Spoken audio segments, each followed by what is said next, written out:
ఆషాఢ మాసం కదండి, గోరింట ఆకులతో ఒక డిజైన్ చేసుకుందాం. ఆ డిజైన్కి కొన్ని గోరింట ఆకులు చిన్నవి పెద్దవి కొన్ని తెంపుకుందాం.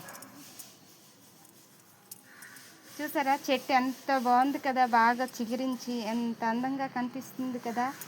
చూడండి, గోరింట ఆకులతో మెహందీ డిజైన్ ఎలా పెట్టుకోవాలో మీకు చూపించబోతున్నాను. చూడండి, ఇలా ఒక పెద్ద ఆకు తీసుకొని ఇలా రౌండ్గా ఇలాగ ఒకటి కట్ చేసుకుందాం. రౌండ్ షేప్లో కట్ చేసుకొని సర్కిల్గా కట్ చేసుకున్నాను కదా, దానికి ఇలా రోలర్ నేనైతే రాసుకున్నాను. ఇప్పుడు చేతికి ఇలా అంటించుకుంటాను. మిడిల్లో అంటించుకున్నాను. అంటించుకున్నాక దీని మీద కూడా నేను రోలర్ ఇలా రాసుకున్నాను. సేమ్ ఆకులు కూడా అలాగే రాసుకొని అలాగే మనకు నచ్చిన విధంగా డిజైన్స్ లాగా అంటించుకోవడమేని. చూసారా, ఇలాగ అంటించుకున్నాను నేనైతే. దాని మీద కూడా